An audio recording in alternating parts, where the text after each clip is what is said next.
Bonjour à tous et à toutes, j'espère que vous allez bien. On se retrouve pour une nouvelle vidéo pour un décryptage d'une situation. Là, il s'agit d'un contrôle aérien qui a pas mal de trafic et d'un pilote pas très content. On va regarder et commenter ça tout de suite. Squadron 6280 Romeo 38408 Tango. 6280 Romeo, NorCal approach, roger, flight heading 160, VFR 6500. 160, 6500, 80. Donc là, on voit déjà, on est au niveau du départ de NorCal, sur la côte ouest. Donc à novembre, 628 Sierra Romeo qui s'annonce, qui dit qu'il est la dernière ATIS. L'ATIS, encore une fois, pour ceux qui ne connaîtraient pas, c'est un message automatique qui est envoyé et qui donne toutes les conditions météorologiques locales. Donc là, j'avoue que je comprends pas trop ce que le contrôleur dit quand il dit de voler niveau 160 le VFR à 6500 pieds. Est-ce qu'il lui dit qu'à partir de 6500 pieds, l'avion ne sera plus en règle de vol IFR, mais qu'il sera en règle de vol VFR, ou l'avion est déjà VFR, et du coup, il lui dit de descendre en maintenant les règles de vol à vue à 6500 pieds. C'est pas hyper clair. Moi, je penche plus pour la deuxième. 160, 6500, 80. Runway Alpha, turn right, heading 180. Right, 180, 6 Alpha. NorCal, Cessna 9526 Hotel, 1500. First, 9526 Hotel, NorCal departure, radar contact, maintain VFR at or below 3000. VFR at or below 3000, 9526 Hotel. Donc là, on voit sur son écran radar, on va faire une petite pause, il y a pas mal de trafic, surtout que c'est lui qui a l'air de tout gérer, à savoir VFR et IFR. On voit aussi qu'il y a une assez grosse mixité de trafic. On a du Phenom 100, on a du Cessna 172, du Challenger 300, du TBM 900, du PC-12, du Boeing 737. Donc voilà, des VFR, des IFR. Déjà, de base, c'est un petit peu complexe. Donc là, on a lui qui a reçu une petite instruction et lui à qui le contrôleur a dit de maintenir les conditions de vol à vue avec une altitude maximum de 3000 pieds. NorCal H2 Golf Kilo with you 3500 going to San Carlos. All right, 2 Golf Kilo, NorCal approach, roger. Oaken altimeter 2994, flight heading 130, vector San Carlos. 130, 2 Golf Kilo, thanks. Voilà, lui qui fait son premier appel. Ensuite, le contrôleur lui donne la pression atmosphérique. Là-bas, c'est des inches de mercure. Donc 29.94. Et du coup, un cap. Ce sera un vecteur vers San Carlos. Le pilote, il readback que le cap. Normalement, tu es censé donner aussi le readback du calage altimétrique. C'est obligatoire. Lima Alpha, turn right, direct Hayward. Southwest 322, 180 knots until Maito, contact Oakland Tower 127.2. Donc là, le contrôleur qui a donné des instructions, lui, direct Hayward. Ensuite, pour le Southwest, de garder 180 nœuds, donc ce Southwest ici, jusqu'au point Mito, et de contacter la tour. Donc voilà, il n'a pas entendu le readback de celui-là, parce que voilà, il a pas mal de choses à faire. Donc des fois, quand tu attends le readback, ne serait-ce qu'attendre 2 secondes en tant que contrôleur, des fois c'est très long. J'ai envie que ça réponde tout de suite. Surtout quand tu es assez chargé en termes de trafic, en termes de complexité. Là, ce qu'il faut bien voir, c'est que sur son écran, il y a beaucoup de trafic. En plus, là, on voit que les altitudes se chevauchent, donc il y a des 1000 pieds à garder un peu partout. Il y a des différentiels de vitesse qui sont assez importants. Donc c'est compliqué. 2510, turn right, heading 130. Right to 130, Southwest 2510. Runway 85, contact Oakland Tower 118.3. Going to Tower 18, 3, 12 at 85. November 1 Lima Alpha, traffic, 10 o'clock and 4 miles. Southwest now, Boeing 737, 5000 for Oakland. Donc là, le contrôleur donne une information de trafic à celui-là qui est un TBM 9, donc un trafic léger, vis-à-vis de ce trafic-là qui est un Boeing 737, donc trafic moyen. Donc il y a potentiellement des turbulences de sillage qui peuvent s'appliquer si ces deux trafics se suivent. Alors dans ce cas-là, il faut maintenir minimum 5 nautiques ou alors verticalement 1000 pieds. Donc on lui donne l'information, donc un trafic qui est à ses 10 heures pour 4 nautiques et qui va direction Auckland. Traffic inside, 1 Lima Alpha. 1 Lima Alpha. I had you on a 180 heading, no? Donc là, le contrôleur qui est un peu curieux vis-à-vis de ce que fait lui, il lui avait donné direct Hayward, on l'avait entendu avant. Et là, il se dit, bah, en fait, normalement, tu étais au cap 180. Donc, ce qui n'est pas le cas. Bon, en tout cas, on n'a pas entendu, nous, de cap 180 donné par le contrôleur. You told us to turn right direct Hayward. Apologies. Runway Alpha, maintain visual separation from that traffic. Descend and maintain 4000. Okay, we'll maintain visual separation and descend and maintain 4000. Donc là, voilà, le contrôleur se rattrape en disant, bon, ok, il n'y a pas de souci.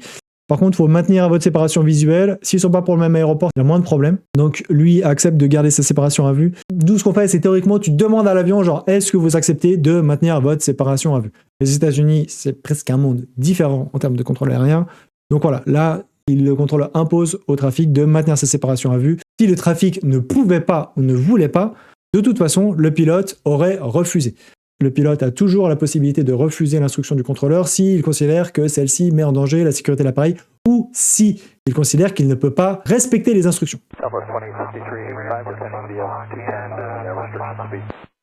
Donc là, il y a eu 2 stations qui en parlent en même temps.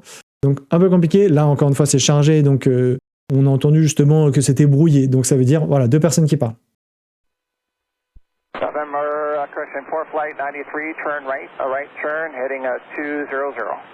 Right 200, 4 flight 883. Donc là, voilà, c'est celui-là qui doit tourner au cap 230. Et donc j'anticipe un peu, mais voilà, le contrôleur demande maintenant au Novembre 621 Alpha s'il a l'aéroport de Hayward en vue. One Lima Alpha, do you have the Hayward Airport in sight? We have the Hayward Airport in sight, One Lima Alpha. One Lima Alpha, thank you. Cleared visual approach, runway 28 left Hayward. Cleared visual approach, 28 left Hayward, 6 One Lima Alpha. Comme le Novembre 621 Lima Alpha à l'aéroport en vue, le contrôleur l'autorise pour une approche à vue pour la piste 28 gauche. Pareil, là j'anticipe un peu ce qui va se passer. Le Southwest 2863 qui est autorisé à descendre. Alors, via accept, c'est sûrement un point. Alors pourquoi c'est pas en majuscule, je ne sais pas. Mais du coup, de descendre et de maintenir 6000 pieds. Southwest 2063, descend VXF for maintain 6000. Descend VXF maintain 6000, Southwest 2063. Approach Southwest 2077, level 5000. Traffic, 2 miles. Alors là, on a entendu une pilote qui appelait le contrôleur et le contrôleur qui parlait après. Quand il y a 2 stations qui appellent en même temps, on l'a entendu juste avant, ça crée une espèce de brouillage, et en tant que contrôleur, on l'entend très bien. Donc il n'y a pas de souci. S'il y en a un qui est plus proche, s'il y en a un qui est plus gros en fonction des émetteurs, on va potentiellement entendre un avion plus fort que l'autre, et potentiellement, des fois, on peut même entendre plus ou moins un peu les deux, et comprendre qui sont ces 2 avions qui appellent. Des fois, c'est pas du tout possible. Par contre, quand c'est le contrôleur, donc quand on parle nous-mêmes à la fréquence, et qu'il y a une autre station, un pilote qui parle en même temps que nous, ça, on n'a aucun moyen de le détecter, sauf si la transmission du pilote est plus longue que la nôtre, auquel cas, quand nous, on va lâcher le bouton pour arrêter de parler, on entendra la fin de la transmission du pilote, et donc on comprendra que on a parlé potentiellement en même temps que quelqu'un, et donc que notre instruction a potentiellement été coupée ou n'a pas forcément été entendue par l'avion cible. Encore une fois, ça dépend des émetteurs. Potentiellement, c'est pas parce qu'on parle et qu'un autre avion parle en même temps que nous, pile au même moment, que celui qui doit recevoir l'instruction ne l'entendra pas. En général, les émetteurs utilisés par les approches sont assez puissants, donc overlap quand même assez souvent les émetteurs des avions. Mais si c'est le cas, on va quand même s'assurer que le pilote ait bien reçu notre instruction. Southeast, southbound, southeastbound, 5000 point 737. Flight 893, traffic westbound. Got approach, turn left heading 070, reduce speed to 200. Donc là, ça c'est à nouveau produit, le contrôleur qui transmet une instruction et un pilote qui essaie de parler au même moment. Là, la fréquence, elle est assez chargée, donc il y a potentiellement pas mal de pilotes qui veulent soit faire leur appel initial, soit transmettre quelque chose, et le contrôleur qui a énormément d'instructions à donner. On voit en plus que c'est des instructions qui sont assez longues, donc ça prend du temps de fréquence. Donc chacun est un petit peu taquet sur le bouton pour essayer de parler en premier, mais c'est pas forcément possible. Donc là, c'est un peu compliqué quand tu es contrôleur et qu'il y a un pilote qui appelle au mauvais moment, ou que tu dois répéter parce que potentiellement l'avion à qui tu as transmis l'instruction n'a pas entendu parce que quelqu'un d'autre a parlé en même temps que toi. Enfin voilà, là ça devient de plus en plus complexe avec de plus en plus de choses à gérer et des avions qui, mine de rien, sont de plus en plus proches. Là, on voit qu'il y en a 3 qui sont au même endroit. Ça prend pas mal de monitoring parce qu'il faut vérifier que lui garde 5000, lui garde 4000 et lui garde 6500. On en a un qui est sur une trajectoire conflictuelle. Enfin bref, il y a pas mal de petits monitoring à faire un peu partout et en plus des transmissions à donner un peu partout. Donc là, c'est une situation qui est quand même très complexe à gérer pour une seule personne. 070, speed 200, Southwest 1010. Southwest 113, contact Oakland Tower 127.2. 127.2. One Lima Alpha, contact Hayward Tower 120.2. Contact Hayward Tower, 6 Lima Alpha. Donc là, le contrôleur qui a envoyé le Southwest qui était en approche finale, plus le Lima Alpha qui lui aussi était autorisé à l'approche. Plus tu as d'avions en fréquence, plus tu te débrouilles pour essayer justement de t'en débarrasser avec des guillemets bien évidemment, en tout cas de les faire changer de fréquence quand tu n'en as plus besoin le plus vite possible. Donc là, Encore une fois, le contrôleur qui parle en même temps qu'un pilote.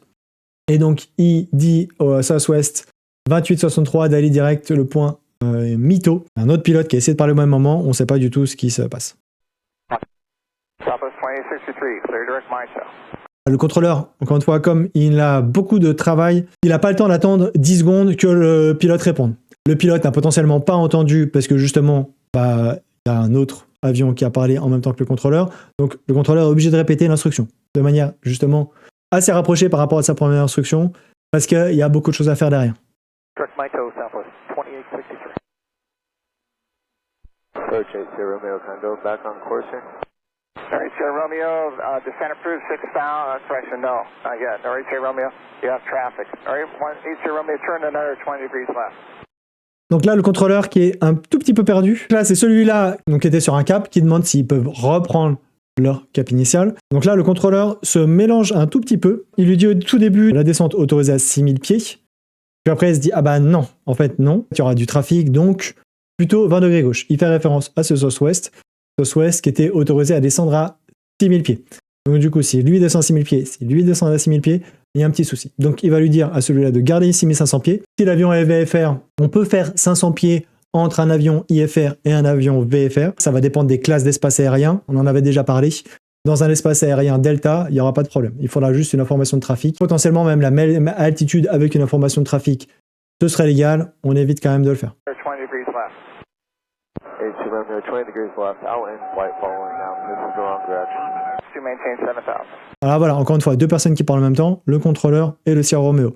Le contrôleur a entendu la première partie du readback du Sierra Romeo, qui dit 20 degrés gauche, et il y a une toute petite pause après qui fait penser au contrôleur. Je pense que le 628 Sierra Romeo avait terminé son readback, sauf que lui poursuit en disant « j'arrête de me faire suivre au niveau du radar ». Je ne sais pas ce que ça veut dire, c'est un truc typiquement américain. Ça veut potentiellement dire qu'il ne veut plus être guidé radar. Encore une fois, je ne sais pas comment ça se passe au niveau des procédures aux États-Unis. En tout cas, en Europe, c'est pas trop possible. Un avion qui est VFR, qui est dans des espaces aériens contrôlés, il fait pas du tout ce qu'il veut. Il fait ce que le contrôleur lui dit, il n'a pas le choix.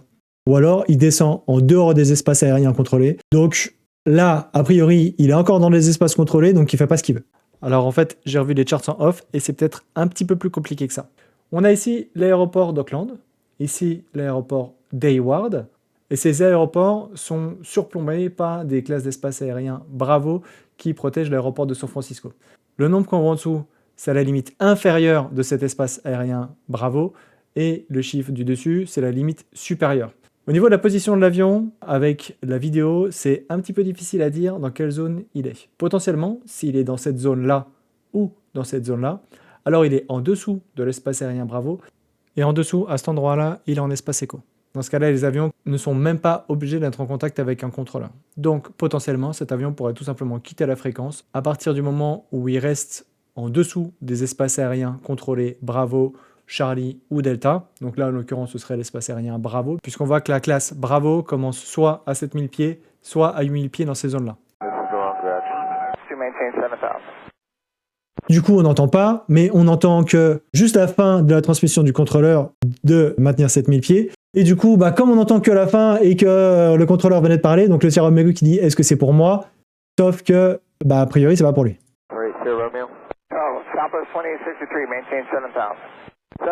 Donc là, voilà, il va dire à celui-là de maintenir 7000 pieds, tant qu'il est encore possible pour celui-là de maintenir 7000 pieds. Pourquoi ? Pour garder une séparation de 500 pieds entre le Sierra Romeo et le Southwest.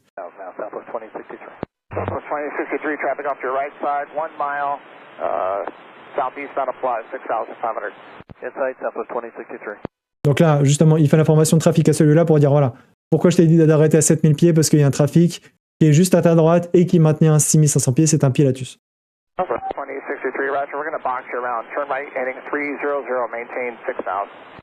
Lui, il dit, en fait, je vais te faire tourner autour. Donc, hop, à droite au cap 300 pour l'emmener, justement, lui faire une petite boucle. Et par contre, il le descend à 6000 pieds. C'est un petit peu curieux, puisque les avions ne sont pas encore complètement croisés. Après, voilà. Turn right, heading 300, maintain 6000. 300 on the heading, 6,000 feet, Southwest 2863. Roger, Southwest 2510, turn right, direct Mito. Right turn direct Mito, Southwest 2510. En fait, potentiellement, ce Southwest-là était prévu numéro 1, ce Southwest-là prévu numéro 2. Et du coup, comme il y avait ce Southwest-là ne pouvait pas descendre le 2863 à cause du 628 Sierra Romeo. Dans ce cas-là, c'est lui qui repasse, a priori, le numéro de séquence. Donc, hop, le contrôleur lui dit de tourner à droite. Et donc là, j'anticipe un petit peu, mais le novembre 628 Sierra Romeo qui dit qu'il a des turbulences de sillage, il n'est pas encore croisé. Alors après, est-ce que la piste radar, peut-être qu'il est pile en dessous. Mais voilà, 500 pieds d'écart, ça fait pas beaucoup, hein, c'est 150 mètres. Donc les turbulences de sillage ont tendance justement à tomber derrière les avions. Donc là, lui dit qu'il se prend des turbulences de sillage. Et dès qu'il dit, voilà, moi je peux pas continuer comme ça, j'arrête.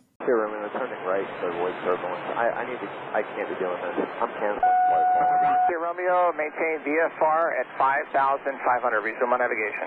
Ça, côté contrôleur, tu veux surtout pas des messages à rallonge. Et là, dans la part du pilote, c'est pas hyper cool. Même si le pilote est pas content, tu te rends compte que la fréquence est hyper occupée à ce moment-là. Tu ne peux pas bouffer du temps de fréquence pour raconter ta vie, du genre ouais, je peux pas faire ça, nanani, nanana.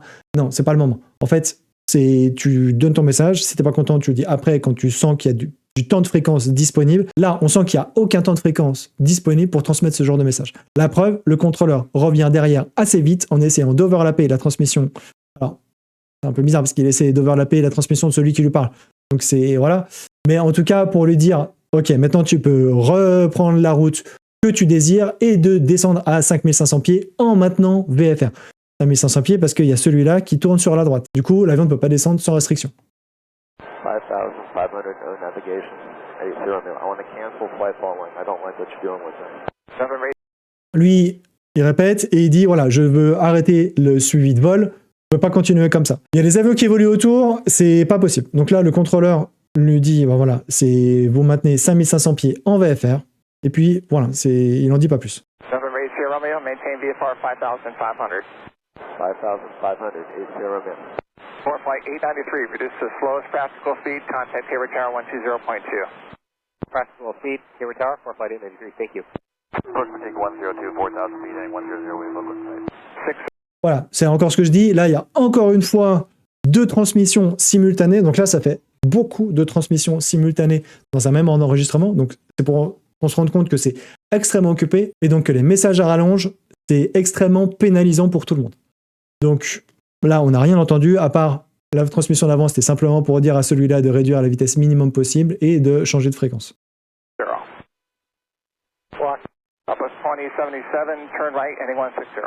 Donc là, on a juste entendu un petit blocked. Ça arrive quand personne n'a entendu la transmission.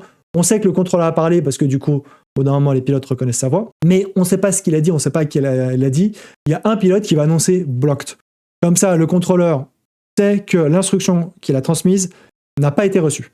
Donc du coup, on la redonne.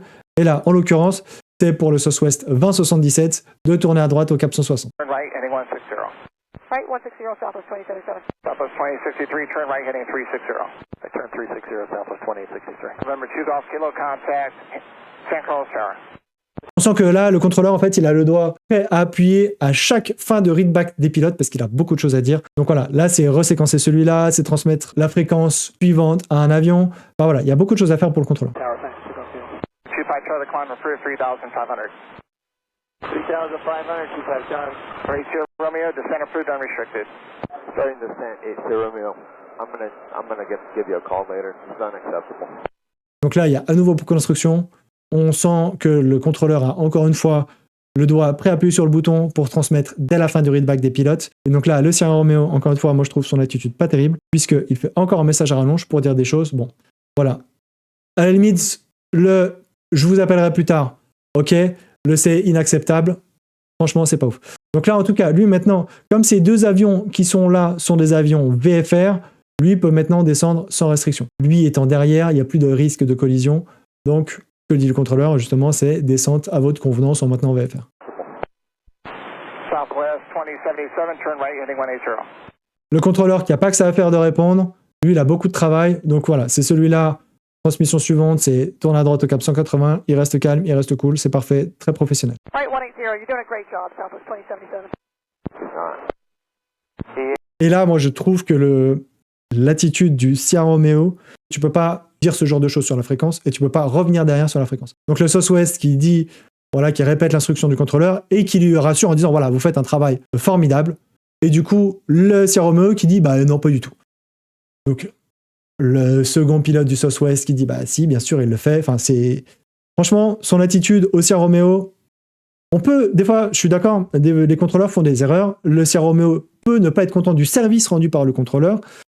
Ça, c'est complètement possible. Mais en fait, transmettre sur une fréquence chargée, alors qu'on sent que le contrôleur a énormément de travail, ça, pour moi, c'est inacceptable.